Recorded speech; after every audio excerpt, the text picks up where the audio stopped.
L'organisation.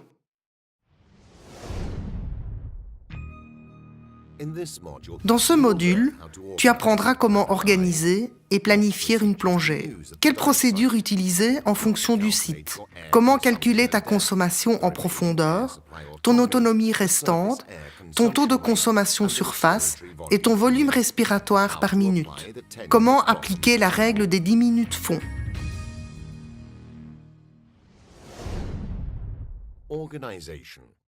Organisation.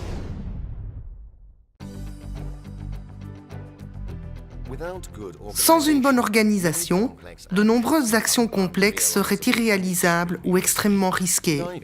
La plongée possède un grand potentiel de divertissement et apporte aux plongeurs gratification et satisfaction, et son organisation permet de transformer ce potentiel en réalité. Dans le cours PSS Open Water Diver, tu as appris quelques bases fondamentales de la planification, et nous allons maintenant en examiner les détails et les aspects les plus importants dans ce cours PSS Advanced Open Water Diver. Planifier une plongée signifie identifier, étudier, optimaliser, planifier et exécuter toutes les actions nécessaires avant de réaliser une plongée en toute sécurité. Nous nous basons souvent sur des procédures bien rodées, probablement les mêmes que celles utilisées par les autres plongeurs ou celles utilisées pendant notre cours de premier degré. En fait, ces procédures sont généralement considérées comme universelles et sont utilisées constamment, à tel point que bien souvent, les plongeurs les considèrent comme acquises et n'en discutent même plus. C'est une erreur. Lorsque tu planifies une plongée, établir seulement une profondeur et un temps de plongée n'est pas suffisant. La planification d'une plongée peut être divisée en 3 phases: la planification, la programmation et l'exécution. La planification réunit les phases d'identification, d'étude et d'optimalisation de toutes les actions nécessaires pour effectuer une plongée en toute sécurité. Pour planifier une plongée de spécialité, et si tu ne possèdes pas encore le niveau d'expérience requis, la lecture du manuel de cours de cette spécialité sera très utile et t'apportera un tas d'informations utiles et t'aidera dans ta tâche. Pour l'instant, la seule chose que tu dois connaître est l'état de la mer. C'est un facteur critique pour n'importe quelle plongée. Tu devras donc bien suivre les prévisions et l'évolution de la météo les jours qui précéderont ta plongée. Tu as divers moyens à ta disposition: la télévision, les journaux, les bulletins météo, Internet, etc. Une fois que tu as identifié toutes les choses à faire pour optimaliser ta plongée, choisis les moyens les plus appropriés à chaque étape de ta planification. En fait, la méthode qui t'apparaissait comme la meilleure quelques jours avant la plongée ne le sera peut-être plus lorsque tu te rendras sur le site de plongée. Planification. Quelques jours avant la plongée. La première étape de la planification d'une plongée consiste à décider d'un objectif et par conséquent de choisir le ou les binômes les plus appropriés. Il est indispensable que tous participent à la même activité. Un passionné de grands poissons a une approche et une idée complètement différentes de sa plongée d'un amateur de macrophotographie. Une fois décidé de ce que tu vas faire et avec qui, tu choisiras ton site de plongée. Il vaut mieux choisir le meilleur site possible tout en choisissant un second site alternatif.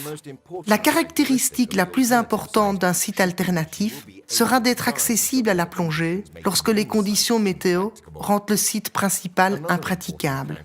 Une seconde caractéristique importante sera de les choisir à un endroit le plus proche possible du premier. Tu récolteras alors le plus d'informations possibles concernant l'environnement du site de plongée, nature du fond, température de l'eau, courant, etc. Particulièrement si tu ne connais pas le site. Tu pourras te renseigner auprès du centre de plongée qui t'emmènera ou auprès des plongeurs plus expérimentés pour plus de renseignements. Tu pourras lire des articles dans des revues, te référer aux cartes nautiques ou effectuer des recherches sur Internet. Parmi les informations que tu dois connaître à l'avance, il est essentiel de connaître celles concernant la gestion en cas d'urgence. Numéro de téléphone à appeler, disponibilité d'une radio ou d'une VHF, kit d'oxygénothérapie, centre hyperbare, etc. En fonction du type de plongée choisi et de son objectif, tu détermineras l'équipement que tu utiliseras. Le mieux est d'établir une liste complète de ton équipement. Une section spécifique à la fin de ton logbook PSS est réservée à cet usage. Si tu notes également sur cette liste la date à laquelle chaque pièce de ton équipement a été révisée, tu sauras à temps quand tu devras en effectuer le prochain entretien. Tu dois vérifier si tu possèdes bien l'équipement dont tu as besoin et contrôler s'il fonctionne correctement. Si une pièce est défectueuse, fais-la réparer.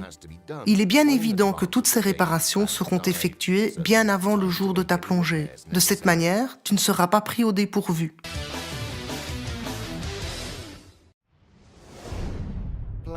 Planification.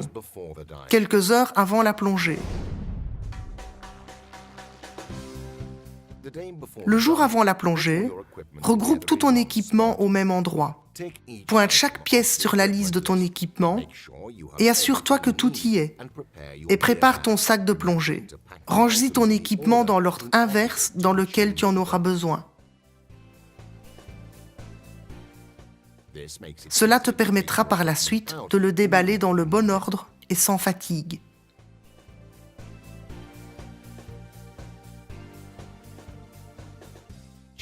Vérifie une dernière fois les conditions météo et décide si elles sont correctes ou non pour pouvoir effectuer la plongée.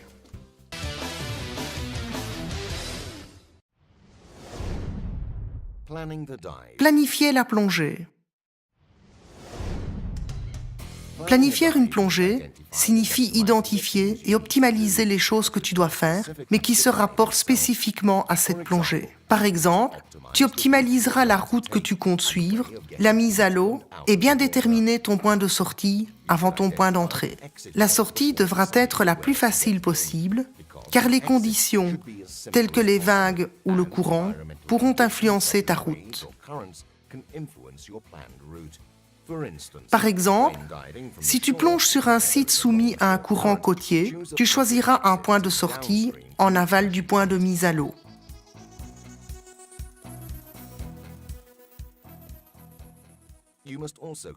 N'oublie pas qu'une plongée ne s'effectue pas seulement dans un plan horizontal, tel qu'une route tracée sur carte, mais s'effectue dans un plan tridimensionnel.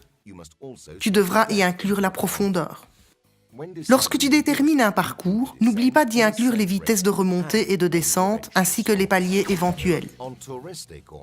Lors de tes plongées loisirs ou touristiques, l'itinéraire est généralement établi en fonction de la nature du fond de la mer et de la vie marine que tu y rencontreras. Et il est impossible de déterminer tout complètement à l'avance. Cependant, tu devras toujours établir ta profondeur maximum et le temps que tu resteras aux différents niveaux de profondeur. Tout en déterminant ton itinéraire, tu incluras également dans ton planning la gestion d'éventuels problèmes. En pratique, tu devras toujours répondre à la question suivante. Qu'arriverait-il si?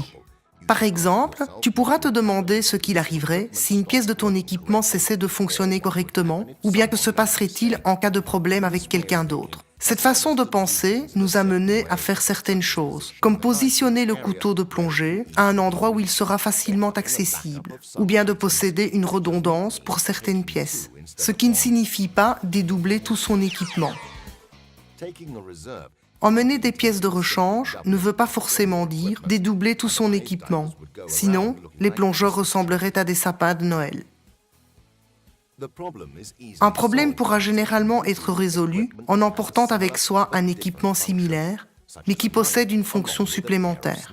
Par exemple, un couteau de plongée et une paire de cisailles. En termes de redondance, le fait de plonger avec un binôme compensera le besoin de dédoubler tout ton équipement.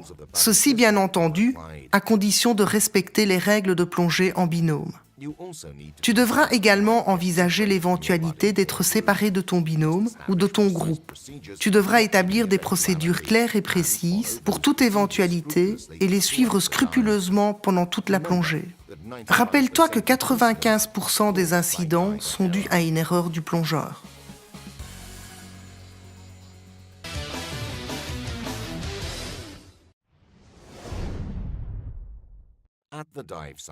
Sur le site de plongée. Une fois arrivé sur le site de plongée, tu évalueras si la météo te permet d'exécuter une plongée qui correspond à ton niveau d'expérience et au type de plongée souhaité. Si ce n'est pas le cas, rends-toi sur le site de plongée alternatif.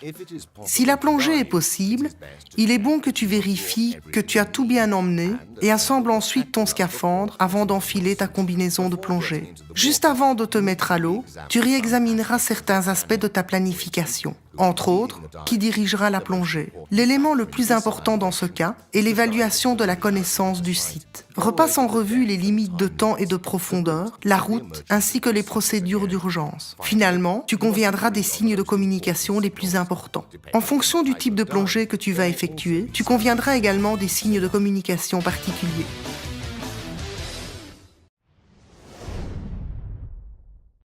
Déroulement de la plongée.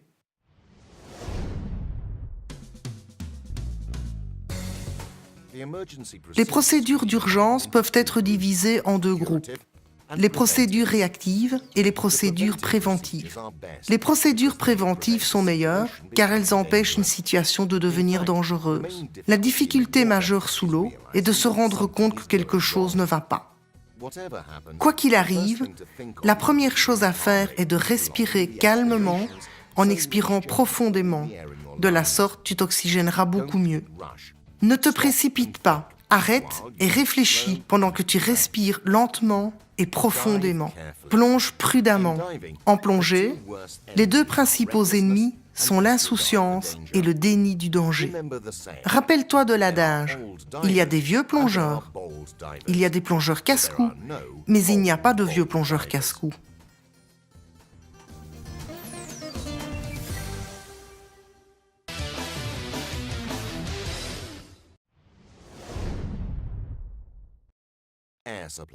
Ton autonomie d'air.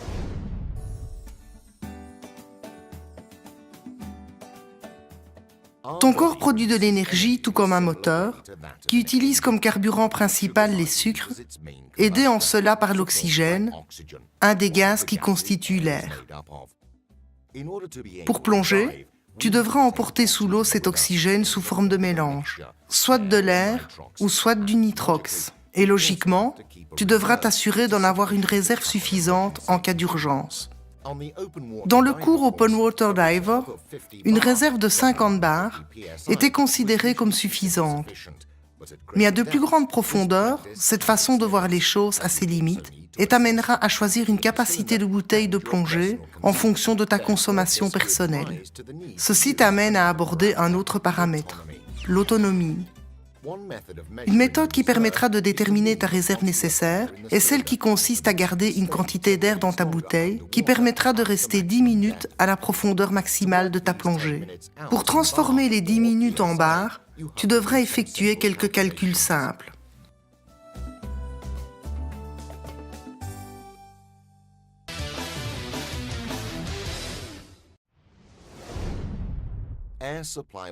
Autonomie d'air et taux de consommation surface. La méthode la plus simple pour calculer ton autonomie d'air restante en plongée est basée sur le calcul de la variation de pression par unité de temps qui déterminera le nombre de bars minutes. Imagine qu'à une certaine profondeur, ton manomètre t'indique 180 bars. Après 10 minutes passées à la même profondeur, ton manomètre indique 120 bars. Cela veut dire que tu as utilisé 60 bars en 10 minutes, ou un équivalent de 6 bars en 1 minute. Si tu restes maintenant à cette même profondeur, quelle sera l'autonomie restante de ta bouteille? Le calcul est simple, même sous l'eau. Si ta consommation est de 6 bars par minute, tes 120 bars restants correspondent à 20 minutes d'autonomie. Mais rappelle-toi que ta consommation de 6 bars minute n'est valable qu'à une profondeur particulière. Pour rendre les choses plus générales, tu choisiras une référence par rapport à cette profondeur particulière. Dans notre cas, on utilisera comme référence le niveau de la mer. En pratique, tu calculeras ce que serait ta consommation d'air, comme si tu le respirais de la même façon qu'en surface. Tu calculeras ton taux de consommation en surface. Pour faire cela, divise le taux que tu as déterminé pendant ta plongée par la pression absolue à laquelle tu te trouvais. En fait, à chaque cycle respiratoire, tu inspires et expires une quantité de molécules de gaz proportionnelle à la pression absolue. Prenons un exemple. Imagine que tu as déterminé une consommation de 6 bars par minute lors d'une plongée à 20 mètres. La pression absolue à cette profondeur est de 3 attas. Ton taux de consommation surface sera donc de 2 bars par minute, c'est-à-dire 6 bars minute divisé par 3. Pour connaître ton taux de consommation surface, tu peux utiliser celui déterminé à n'importe quelle profondeur en le multipliant simplement par la pression absolue.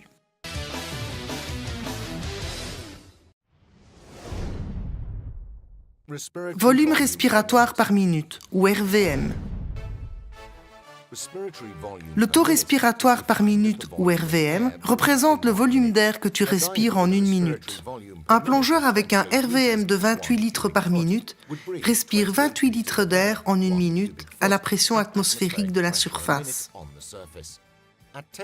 À 10 mètres, ou soit à une pression de 2 attas, il respirera toujours 28 litres d'air par minute, mais cette fois-ci à une pression double de la pression atmosphérique, etc.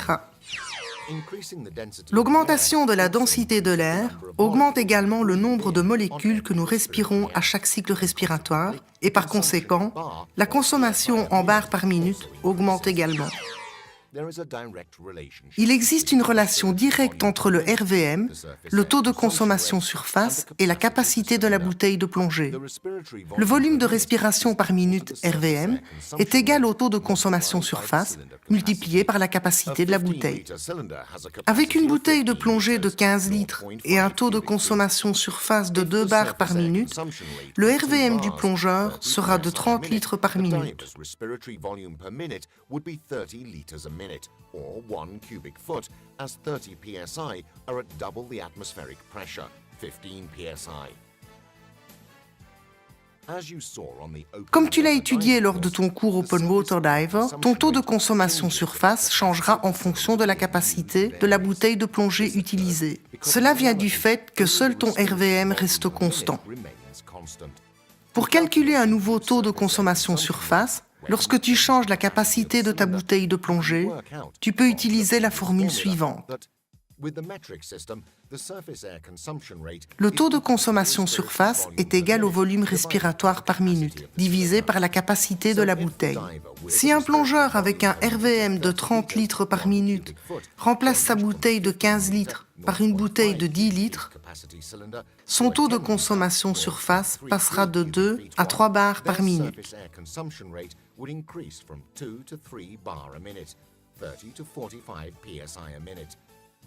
Ce qui correspond à 30 litres par minute divisé par 10 litres.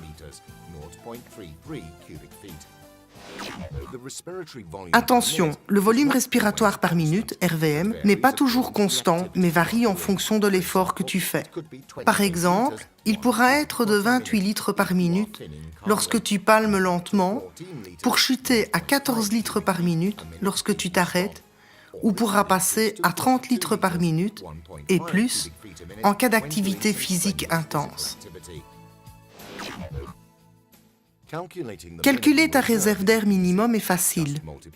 Il te suffit de multiplier ton taux de consommation surface par la pression absolue et de le transformer en nombre de bars nécessaires pour rester 10 minutes. Un plongeur avec un volume respiratoire de 30 litres par minute et qui utilise une bouteille de 15 litres possède un taux de consommation surface de 2 bars par minute. S'il descend à une profondeur de 20 mètres, c'est-à-dire à une pression absolue de 3 attas, il entamera sa remontée avec un minimum de 60 bars restants dans sa bouteille. Si le même plongeur utilisait maintenant une bouteille de 10 litres, son taux de consommation surface serait de 3 bars par minute. Il devra donc entamer sa remontée lorsqu'il lui restera 90 bars dans sa bouteille.